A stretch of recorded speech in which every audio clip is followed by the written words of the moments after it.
Welcome to టీవీ11 నా పేరు పద్మ. వివరాలు వెళ్లే ముందు హెడ్లైన్స్ చూద్దాం. అత్యాచార నిరోధక బిల్లుని ఆమోదించిన రాష్ట్రపతి.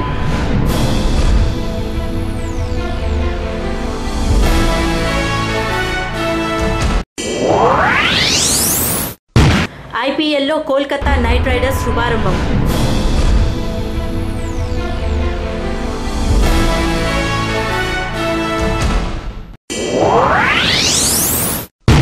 మే 3 నుండి ఆరోగ్యశ్రీ చికిత్సలు బంద్.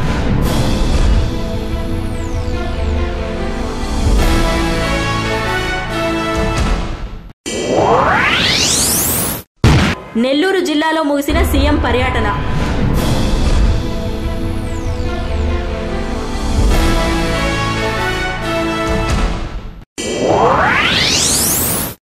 పదో తరగతి ప్రశ్నాపత్రాలు లీక్ చేసిన ప్రైవేట్ విద్యాసంస్థలు.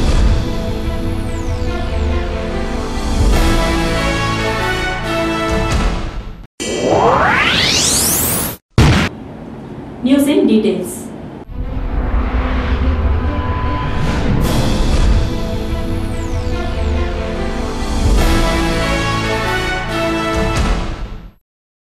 అత్యాచార నిరోధక బిల్లుకు రాష్ట్రపతి ప్రణబ్ ముఖర్జీ మంగళవారం ఆమోదముద్ర వేశారు. ఢిల్లీలో నిర్భయ సామూహిక అత్యాచారం అనంతరం నిరసనలు వెల్లువెత్తిన నేపథ్యంలో అత్యాచార నేరానికి కఠిన శిక్షలు పడేలా కేంద్రం నేర సవరణ బిల్లు 2013ని తీసుకురావడం జరిగింది. ఈ బిల్లుకు ఇప్పటికే పార్లమెంట్ ఉభయ సభలు ఆమోదం లభించింది. మంగళవారం రాష్ట్రపతి ఆమోదం తెలపడంతో అది పూర్తి స్థాయిలో చట్టరూపం దాల్చింది. అత్యాచార ఘటనలో మహిళ మరణించిన లేదా అచేతన స్థితికి చేరిన దోషులకు 20 ఏళ్ల కఠిన జైలు శిక్ష, యాసిడ్ దాడులను తొలిసారిగా ప్రత్యేక ఐపీసీ నేరంగా పరిగణిస్తారు, కఠిన శిక్షలు విధిస్తారు.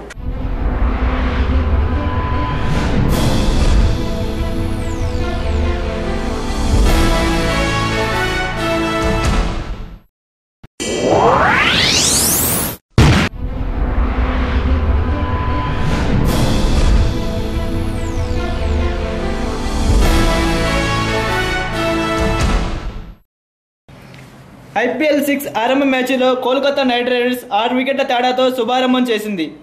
129 పరుగుల స్వల్ప లక్ష్యంతో బరిలోకి దిగిన Kolkata night riders Delhi innings లాగే పేలవంగా మొదలైంది. కెప్టెన్ గంభీర్ గ్రీజులోకి వచ్చి రాగానే 4లు 6లతో జట్టుకి జోరందించాడు.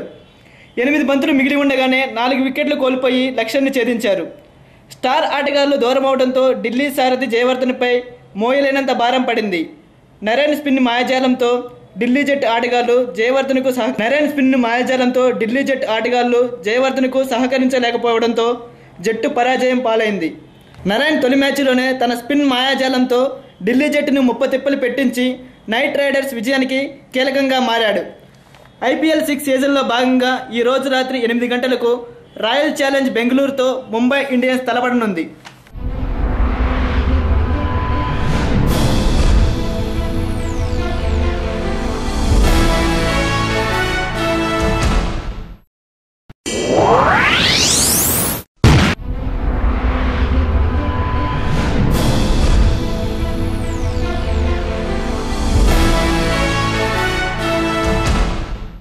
రాష్ట్రంలో పేద ప్రజల వైద్య చికిత్సలకు కార్పొరేట్ ఆసుపత్రులు సహకరించాలన్న ప్రభుత్వ ఆదేశాల మేరకు తక్కువ రుసుములతో ఆరోగ్యశ్రీ ద్వారా చికిత్సలు చేయడానికి 2007లో అంగీకరించామని కిమ్స్ హాస్పిటల్ కార్యనిర్వహణాధికారి డాక్టర్ భాస్కర్ రావు తెలిపారు.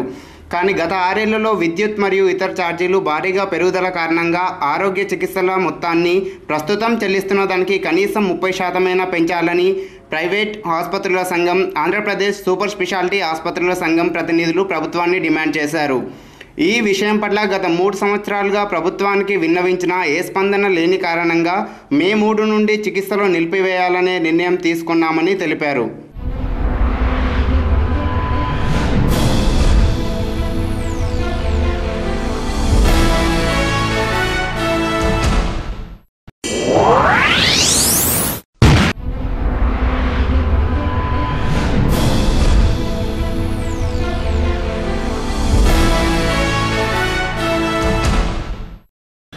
సీఎం కిరణ్ ఇందిరమ్మ బాట కార్యక్రమం నెల్లూరు జిల్లాలో విజయవంతంగా ముగిసింది.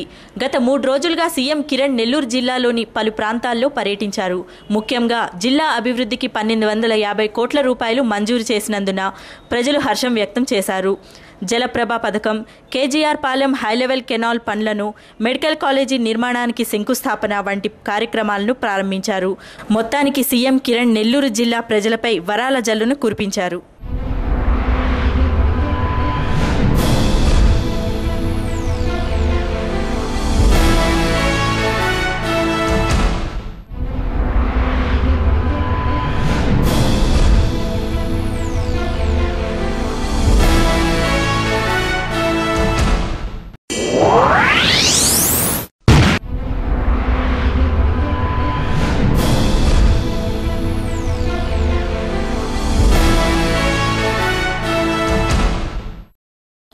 రాష్ట్రమంతటా 10వ తరగతి పరీక్షలు త్వరలో ముగియనున్నాయి. ముఖ్యంగా కార్పొరేట్ స్కూల్స్ ఫలితాల కోసం తాపత్రయపడుతూ ప్రశ్నాపత్రాల లీక్కి పాల్పడుతున్నారు. ఒకవైపు విద్యార్థులు సీరియస్గా ప్రిపేర్ అవుతున్న తరుణంలో ఇలాంటి ఘటనలు చోటు చేసుకోవడంతో విద్యార్థులు ఆందోళన చెందుతున్నారు. కార్పొరేట్ స్కూల్స్ టాప్ రిజల్ట్స్ తీసుకువచ్చే ప్రయత్నంతో మాల్ ప్రాక్టీస్కు పాల్పడుతున్నారు.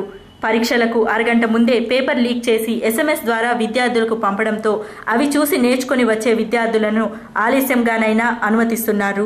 ఈ సమాచారం అందుకున్న టాస్క్ ఫోర్స్ అధికారులు పలు కార్పొరేట్ స్కూళ్లపై మూకుమ్మడిగా దాడి చేయడంతో విషయం బయటకు పొక్కింది. దీంతో విద్యార్థుల తల్లిదండ్రులు ఏం జరుగుతుందోనని ఆందోళన చెందుతున్నారు.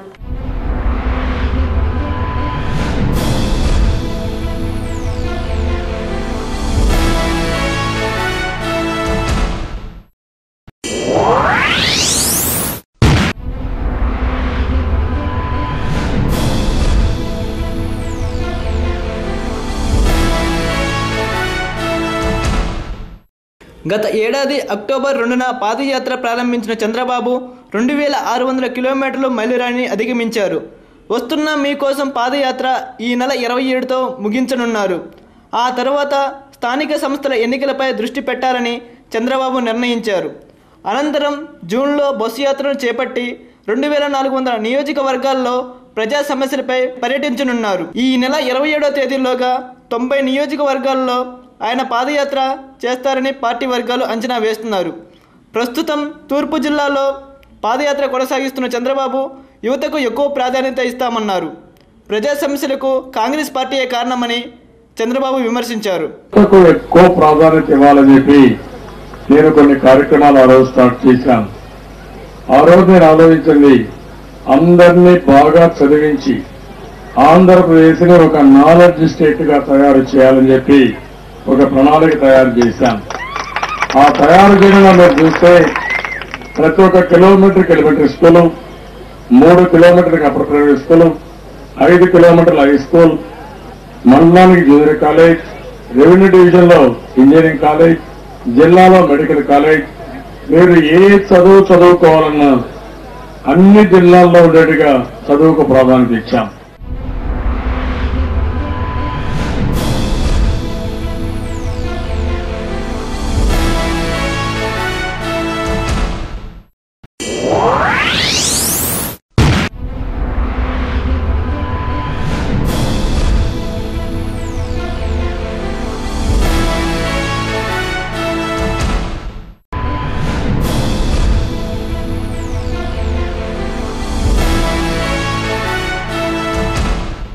పెరిగిన విద్యుత్ ఛార్జీలపై ఇప్పటికే వామపక్షాలైన టీడీపీ, బీజేపీ పార్టీలు తమ నిరసనను వ్యక్తం చేశారు.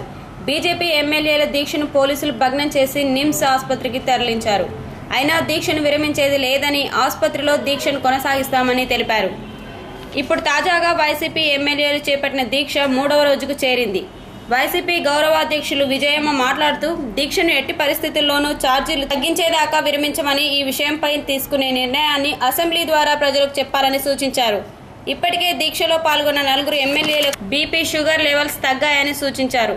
ఈ నేపథ్యంలో వైసీపీ దీక్షను పోలీసులు భగ్నపరిచి ఆసుపత్రికి ఎమ్మెల్యేలను తరలించాలని భావిస్తున్నారు. దాని అసెంబ్లీ సమావేశాలు పెట్టి అంటే బయట చెప్తా ఉన్నారు, మేము తగ్గిస్తాము, ఎందుకు చేస్తా ఉన్నారు అని చెప్పి. కానీ బయట చెప్పేది కాకుండా మాకు అసెంబ్లీ సమావేశాలు పెట్టి ఈ కరెంట్ ఛార్జీలు తగ్గింపును ఆపాలని ప్రభుత్వానికి మీ ద్వారా తెలియపరుస్తాను. ఈ ప్రభుత్వం నువ్వు ఎన్నిసార్లు భగ్నం చేయాలనే ప్రయత్నం చేస్తే నీ ప్రభుత్వం అంతా పాతాళంలోకి పయనం అవుద్దని చెప్పేసి ముఖ్యమంత్రి ఆలోచన చేసుకోవాలి.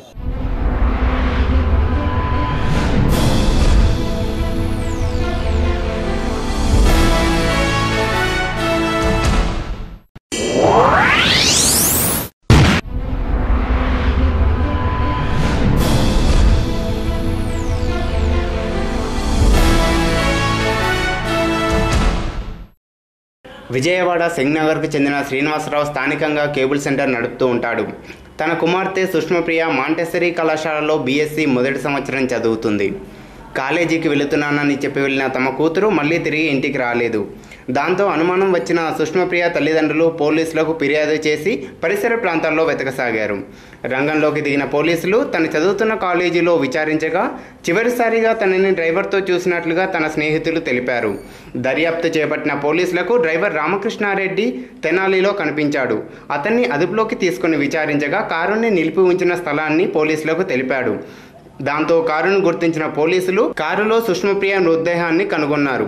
నిందితుడు సుష్మప్రియ పురుగుల మందు తాగిందని తెలపగా మృతురాలి తల్లిదండ్రులు మాత్రం తమ కూతుర్ని అన్యాయంగా చంపాడని ఆరోపించారు. ఏం మాయ మాటలు చెప్పాడు సార్. నా కూతురు ఒకసారి జాలి పడింది వాడి విషయంలో. వాడి పెళ్ళం అన్నం పెట్టదంట అని చెప్పేసి, వాడెవడో మన దగ్గర పనిచేసే డ్రైవర్, వాడికి అన్నం పెట్టకపోతే నువ్వెందుకు ఏడుస్తావు అని చెప్పేసానంటే, లేదమ్మా పాపలే అని చెప్పేసాను సార్. వాడికి దానికి అన్ని మాయ మాటలు చెప్పి తీసుకెళ్లారు సార్ దాన్ని. సార్ వీళ్ళు అతని పెళ్ళానికి తెలుసు సార్ ఈ విషయము. ఇతను పెళ్ళాము ఇంకొక అమ్మాయి వీళ్ళు ముగ్గురు కలిసే తీసుకెళ్ళి ఉంటారు సార్. ఆ వ్యభిచారంలోకి దించడానికా సార్.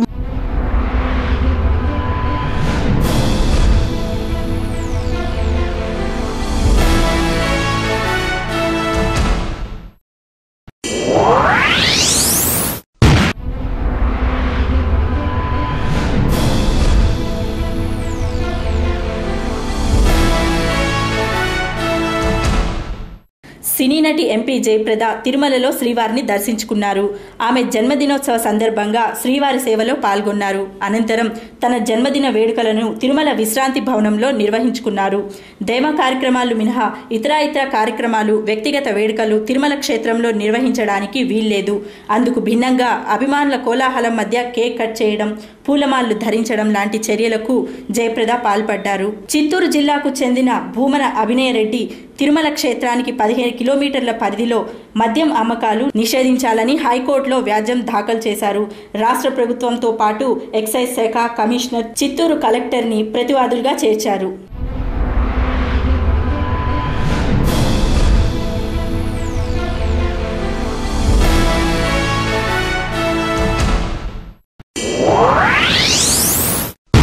మరిన్ని వివరాల కోసం, న్యూస్ అప్డేట్ కోసం ప్రపంచంలోని ఏ మూల నుంచైనా లాగిన్ అవ్వండి www.tv11hyderabadnews.com మరియు యూట్యూబ్లో TV11 హైదరాబాద్ న్యూస్.